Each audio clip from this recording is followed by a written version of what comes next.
Hello everyone, কেমন আছো সবাই? আমি সুস্মিতা চলে এসেছি আবারও নতুন একটি ভিডিও নিয়ে। প্রথমেই সকলকে অনেক ধন্যবাদ আমাকে সাপোর্ট করার জন্য। আমার এই চ্যানেলটি 3000 সাবস্ক্রাইবার্স পূরণ করেছে। তোমরা অনেক ভালোবাসা দিয়েছো আমার ভিডিওগুলোতে, তার জন্য আমি কৃতজ্ঞ আর আপ্লুত।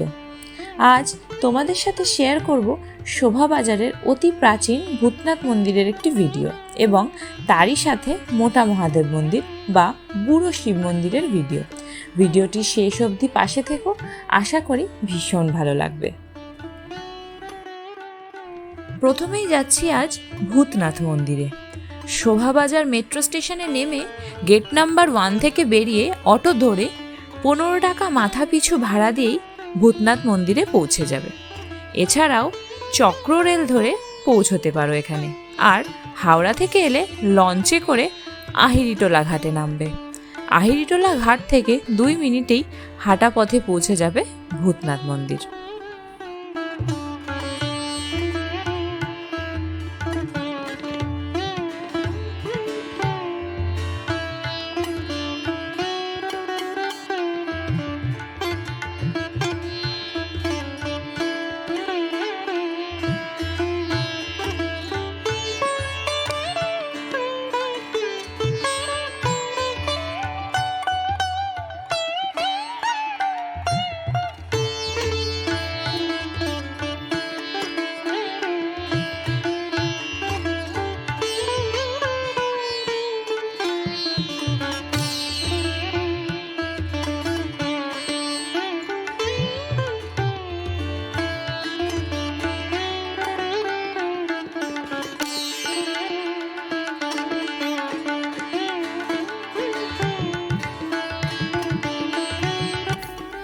বাংলার বিখ্যাত ও প্রাচীন মন্দিরগুলির মধ্যে অন্যতম নিমতলার ভূতনাথ মন্দির।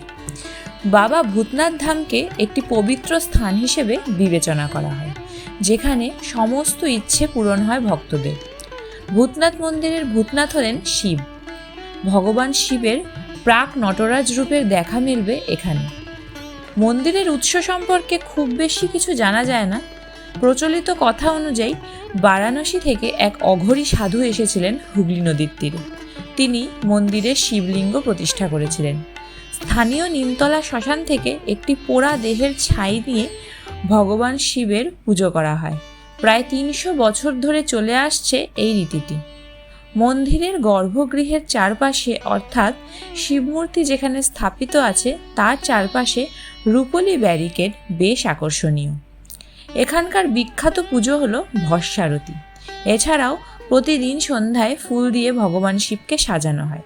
শিবরাত্রির দিন ভক্তদের খুব ভিড় হয়। এছাড়াও শ্রাবণ মাসে ভক্তদের সমাগম হয় এখানে। মন্দিরটি প্রতিদিন খোলা থাকে এবং ভোর 4টের সময় বিশেষ পুজো হয়। ভীষণ জাগ্রত, শান্তিপূর্ণ, প্রাচীন এই মন্দির। অবশ্যই সকলের দর্শন করে বাবার ভূতনাথকে পুজো দেওয়া বাঞ্ছনীয়।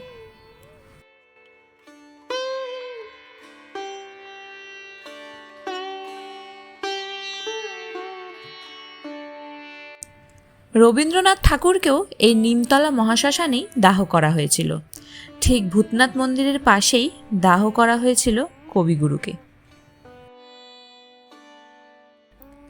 এরপর যাচ্ছি মোটা মহাদেব মন্দির। একদিকে অবিরাম গঙ্গা নদী বয়ে চলেছে, তার পাড়েই রয়েছেন মোটা মহাদেব। প্রায় 350 বছরের বেশি সময়ের স্মৃতি গায়ে নিয়ে দাঁড়িয়ে রয়েছে এই মন্দির। নিমতলা মহাশ্মশানকে পেছনে রেখে একটু হেঁটে গেলেই দর্শন মিলবে। গায়ে বট অশ্বত্থের ঝুড়ি নিয়ে দণ্ডায়মান এই প্রাচীন মন্দির দেখে যেন মনে হয় কত ইতিহাস বুকে নিয়ে কত কালের কত না গল্প বলতে চায়। মাথা তুলে যতদূর দেখা যায় শুধুই বট অশ্বত্থের শিকড় নেমে এসেছে। দেখতে অনেকটা শিবের জটার মতোই। প্রতিদিন প্রচুর দর্শনার্থী এখানে এসে ভিড় জমান। মন্দির নিয়ে লোকমুখে প্রচারিত একাধিক গল্প। কেউ বলেন একদিন নাকি গর্ভগৃহের দরজা খুলে দেখা যায় শিবলিঙ্গ নেই। সেই থেকেই নাকি মহাদেবকে এখানে শিকল দিয়ে বেঁধে রাখা হয়েছে। যদিও এইসব গল্পের কোনো সত্যতা নেই, তবে মন্দিরের কোণায় 2টি বড় শিকল রাখা রয়েছে, যেটি প্রায় 300 বছর পুরনো।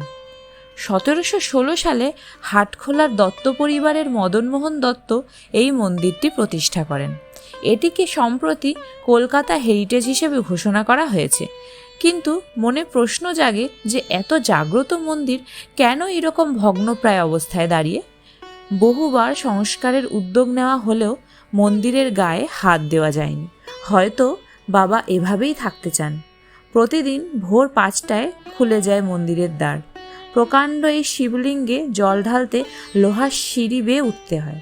12টায় মন্দির বন্ধ হয়, আবার 4টায় খুলে যায় মন্দির। শ্রাবণ মাসে খুব জাঁকজমক হয় এই মন্দিরে। প্রতি সন্ধ্যায় রাজবেশে সাজেন মোটা মহাদেব। ফুলের পোশাক, গয়নায় সে এক অপরূপ দৃশ্য।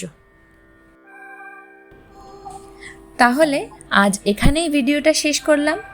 ভিডিওটা ভালো লাগলে প্লিজ একটা কমেন্ট করে দিও, আর অবশ্যই ভগবান শিবের এই 2টি মন্দির থেকে ঘুরে যেও, ভীষণ তৃপ্তি পাবে। বাই, দেখা হচ্ছে পরের ভিডিওতে।